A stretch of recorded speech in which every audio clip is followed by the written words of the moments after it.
Weekly Sauce, episode 44. 43 in the books. We had our guest today's teammate, Jake Weineke, on. Man, what a great conversation with that guy. Such a good guy. Had a blast talking to him, right, Alex? Oh, amazing guy. I loved it. He's honestly, and just like last episode, this episode 2 is brought to you by Mike's BBQ Rub. Visit Mike's BBQ Rub, MTL.com, and use Hot Sauce 10 for 10% off the entire site.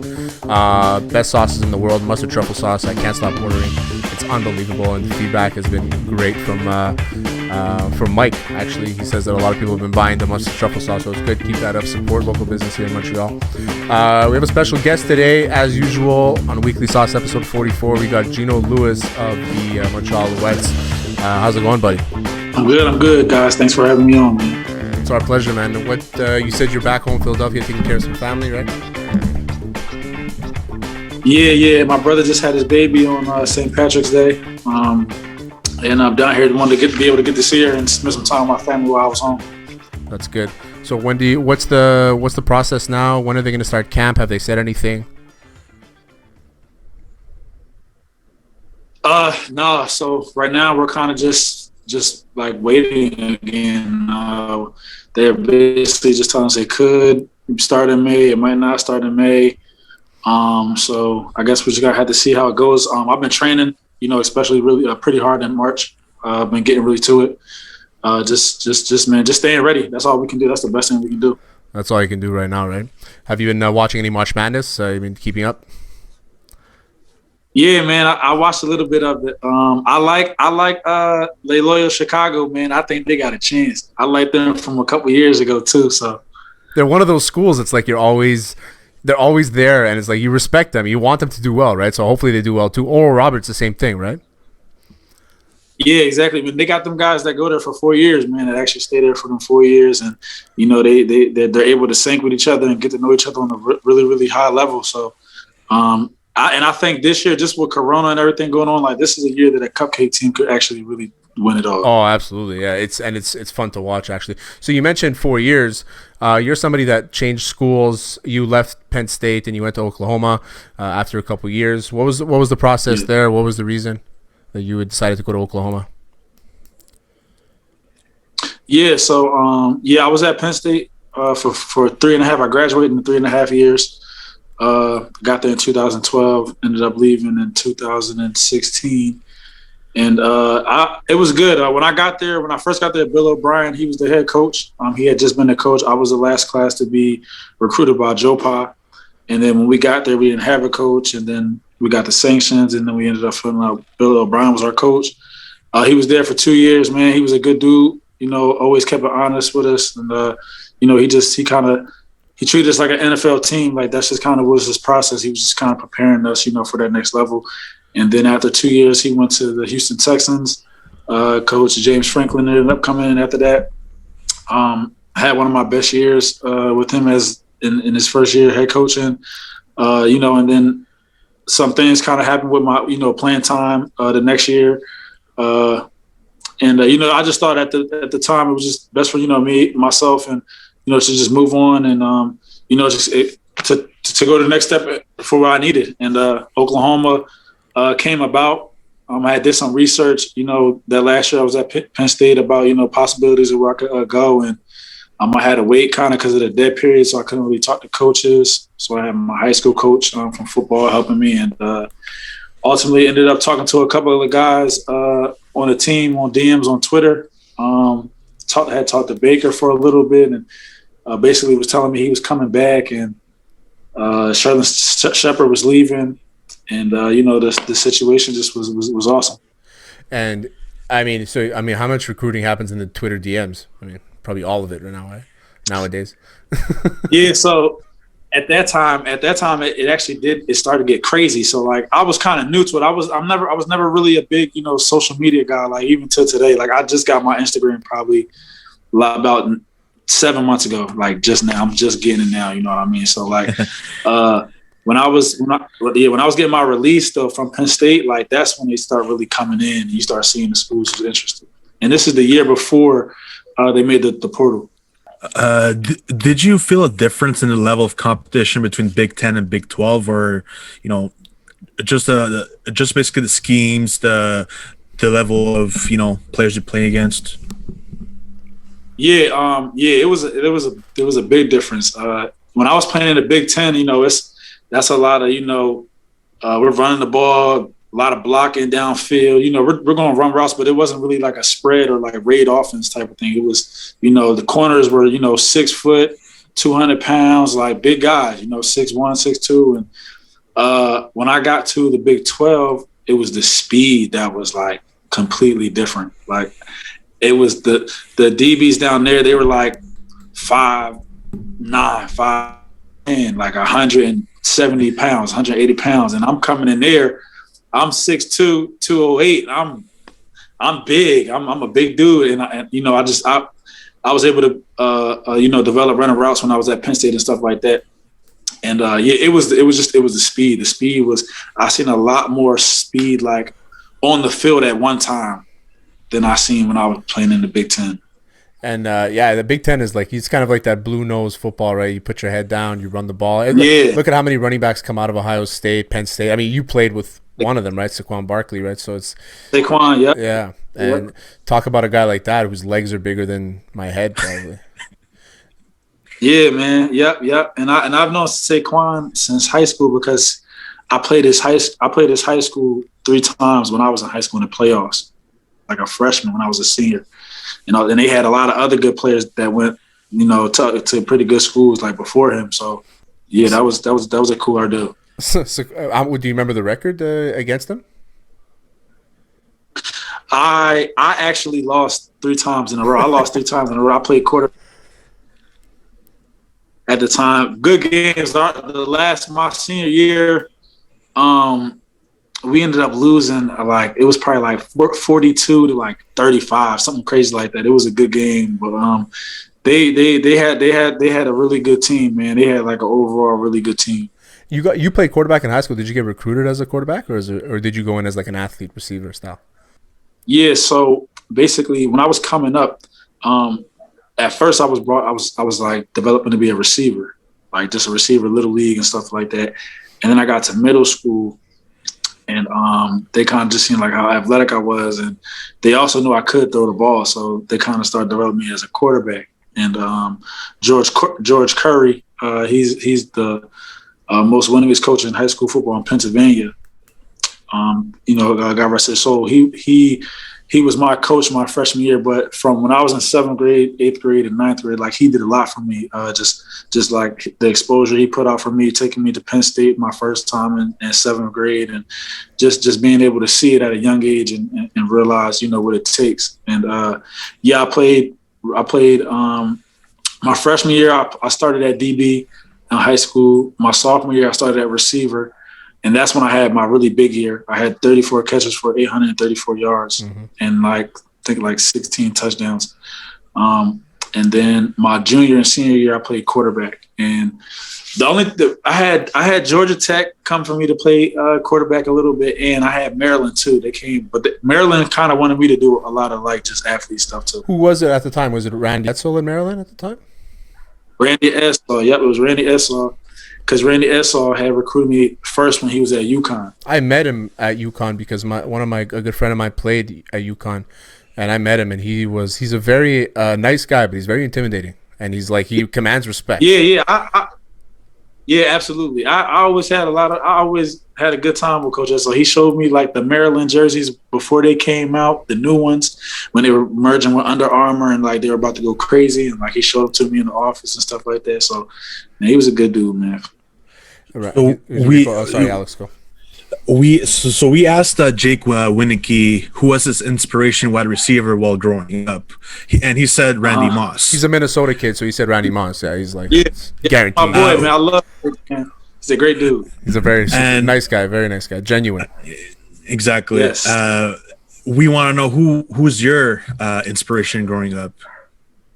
Okay, so my inspiration growing up, it wasn't a receiver. My inspiration growing up was Brian Westbrook, Philadelphia Eagles, 36 running back. But he was my favorite player. Like growing up, he was my favorite player. I loved everything. He did everything. Like, and I remember him coming. He went to DeMatha High School in Maryland. Then he went to Villanova, and he was already in the Philly area. And then he went to the Eagles. And I just remember him like when he first came in the league, he was doing punt returns, kick returns. He was doing running back. They put him at favor. Yeah. And then I used to every team, Little League, I used to get the 36. I used to get 36. It's an awful number. Yeah, it is. It is. But you can make it look good, though. That's true. That's true. The player makes the number, right? Yep.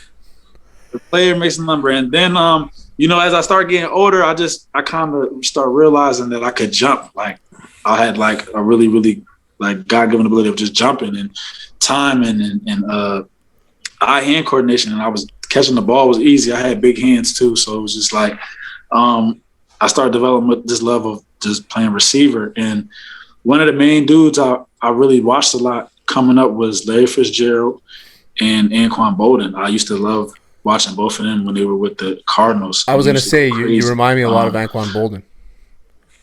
Like, just your size. Yeah. I always said, I used to watch this game. I was like, if I could. Yep. Yeah. So you like Brian Westbrook. I'm not a huge fan because he ruined my fantasy one year because he took a knee at the 1 yard line. And I'm a Cowboys fan. And I'm a Cowboys fan. Cowboys. Okay. Yeah. There's part of that. Alex is a Ravens fan. Oh, okay. Yes, I was telling you Cowboys. I was just saying the person I couldn't stand on the Cowboys was Miles Austin. Really? That's a weird. I love Miles Austin. He was a guy. He used to kill us. Oh, he was so good. Remember that game against the Chiefs? Oh man, but Miles Austin was such a. If he didn't have those back problems and his hamstring problems, oh man, he would have been really good. He was awesome. Undrafted. He ended up playing for the Eagles. Yeah, he did for a year. He bounced around a bit after the Cowboys, and it's too bad, man. I mean, he was very good. He did. Yeah, he was for sure. So how was it like going to the Bengals and Seahawks mini camp? It was awesome, man. When I went to the Bengals one, I actually went there with two of my teammates that got drafted, Joe Mixon and Jordan Evans. So when I went there with them, it was pretty comfortable, man. It was good. Marvin Lewis was the head coach at the time still, and it was just just going in there and just seeing how filling that out. Like going from college to the pros is a difference, and you start seeing the cream of the crop. And went there. It's about 2 days. It's the weekend. I think I did well at the Bengals one. Did good. I could have did a little better, and then after that, I went to the one in Seattle the week after, and that one I felt like I really, really did well. I had a really good feeling about that. Didn't go really the way I planned. Just kind of waited around a little bit, and then just had to make a move. Did you get any reps from Russell Wilson? No. So at those rookie mini camps, it's all rookies, or like guys that've been in the league only for a year, maybe. Oh, yeah, rookie mini camps. Yeah, confused with actual training. Imagine camps. Russell Wilson walks out, he just starts slinging darts at the rookie camp. Yeah, no, he came to the cafe and ate the food and stuff like that. Though I seen him in there. So you played. You had honestly the pleasure of playing with Baker Mayfield, who I'm a big fan of Baker. I also hate on him a little bit. I hate him.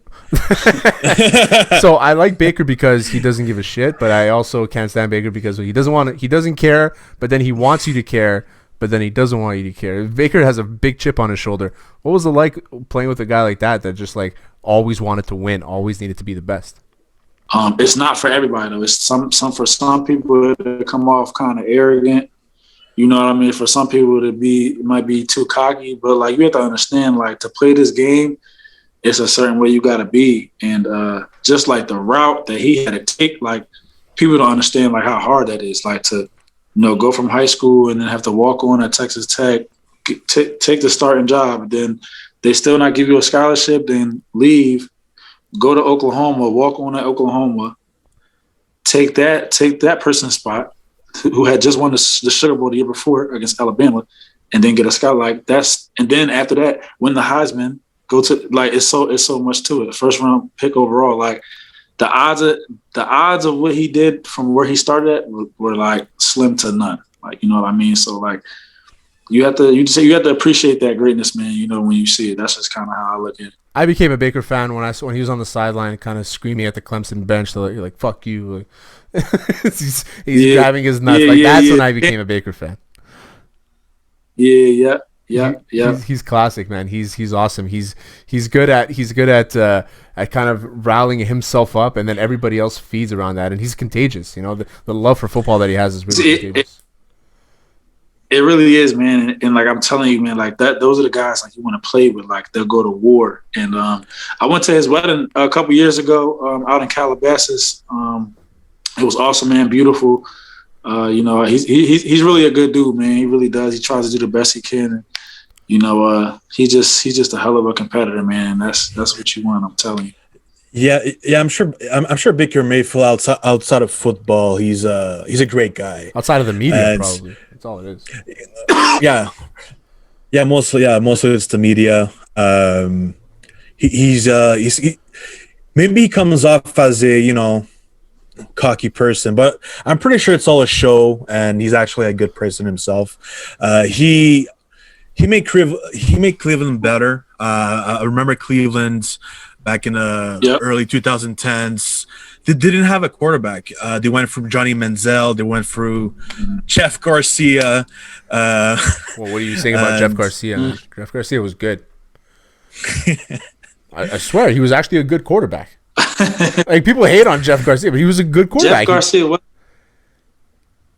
Sorry, Geno? Jeff Garcia almost took the Eagles to the Super Bowl. Exactly. Jeff Garcia almost took the Eagles to the Super Bowl. Exactly, and that team was garbage. He did. Yeah, McNabb too. McNabb went to the Super Bowl and choked. I met McNabb at a bar in Arizona. I walked by him in the bathroom, and he's standing outside the bathroom. I'm like Donovan McNabb. I'm a huge fan. I'm 19 years old at the time, right? And he's like, don't get the fuck away from me. Don't touch me. I'm like, is this guy serious or what? I just said, hey, I'm a huge fan, and he's like, get the fuck away from me. He had this guy. His back was against the wall, and he had this guy with his arms around him, like protecting him, so nobody touches him.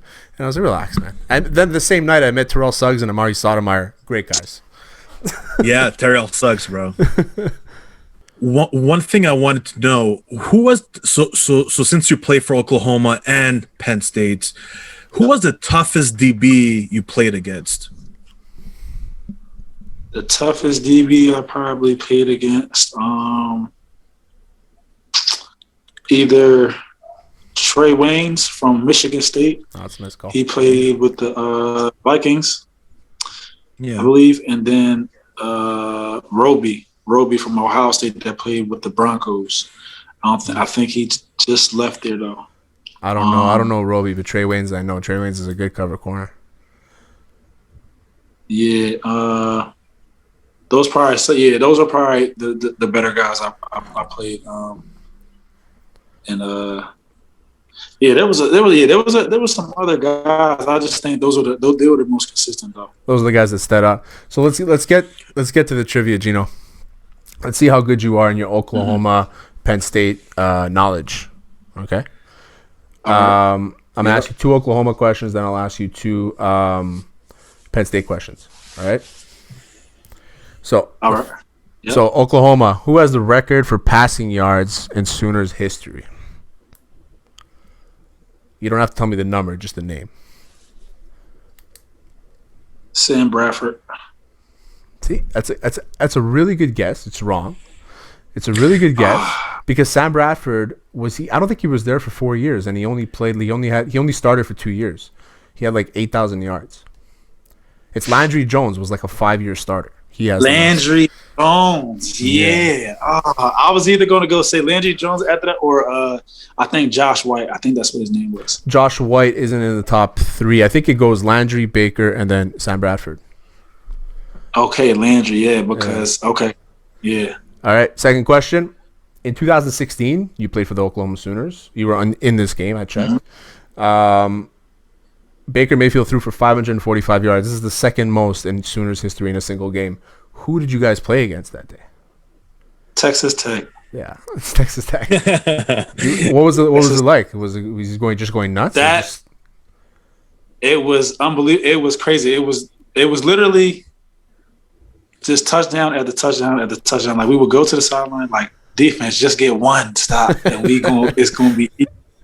But like every time they score, we were like, all right, we about to go score now. Like, and that game was unbelievable. Like him and Mahomes going at it, and just like us just keep going. Like that was the most fun. Like I never played in the game with that many points. We had so many yards. After that game, I'm like, yeah, he leaving for the NFL. Like it was stuff going on like that. I'm like, yeah, this is unbelievable. But he stayed another year, right? He ended up staying in 2017, right? Oh, I said that was the game I knew that Joe Mixon was going to leave. Oh, okay. He went crazy. Yeah. I said, oh yeah, he's out of here, man. I seen that he did some unbelievable things that game that you had to just be there in person to see it. I can imagine, man. I can imagine. The Red River Battle too, right? Playing against Texas. I mean, Texas wasn't as competitive when you were there, but that's probably still intense, right? Yeah, man. That game is awesome too. Like I played in some really, really big games. Like I played in some Ohio State, Penn State games that were real crazy. I played in the Red River game and the Texas Tech. The Red River game is. And the Texas Tech was probably the craziest. But the Red River game is just so crazy because they got the Texas Fair going on right outside the stadium. And it's played in the Cotton Bowl Stadium, which that's the only thing that is played there now is just that game. Like, that's really crazy. So it's like – Alex is moving to Austin, so he'll probably be a Longhorn fan. I don't know how you feel about that. Oh, man. That's the wrong place to be at, man. I heard the city's booming, though. Yeah. It's a big tech city, man. I'm more of a Buckeyes fan anyway, so – even worse. That hurts. Yeah, that's worse. That's worse. I'm happy he told you this after, so you came on the show. I appreciate it. Yeah. Hey, at least I'm not a Michigan State fan, right? Yeah, I guess. Ohio State is worse. Ohio State, Penn State is like the worst thing. Anything Ohio versus Pennsylvania is the worst. Pennsylvania, yeah, exactly. Yeah. Like Pennsylvania.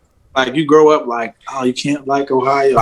The best thing to come out of Ohio is LeBron James. I love LeBron James. That's it. As do we. All right, so let's segue into the Penn State trivia. Okay, you ready? Yep. This player led Penn State in receiving yards from 1988 to 1992. Who was it? 1988 to 1992. Yeah. Coach Terry Smith. No, I'll give you a hint. He played for the Dolphins in the early 90s. Played for the Dolphins in the early 90s. So I'm trying to, maybe you can picture the locker room if they have a picture of him up there. I remember having his rookie card, actually. You might have got me here, man. O.J. McDuffie. O.J. McDuffie. Yeah, I wouldn't have guessed that. I definitely wouldn't even have guessed that. So I messed up. My last question is an Alouettes question, but it's mostly about Kahari Jones. It's just a question about Kahari Jones to see how well you know your coach. Okay. You ready? So Kahari Jones played for 5 teams in the CFL. Name 2 of them. Yeah. Okay. Winnipeg. Yeah, that's one. Yep. And BC. Did he play for BC? Yeah, he did play for BC. I think his rookie. Yeah, he got drafted by BC. Yeah. All right. Can you name the other 3? Yeah, he got drafted by BC.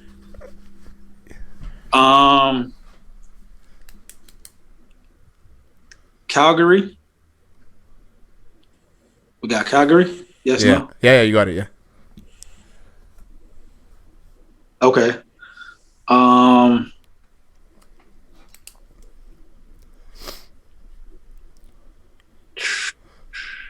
Saskatchewan. No.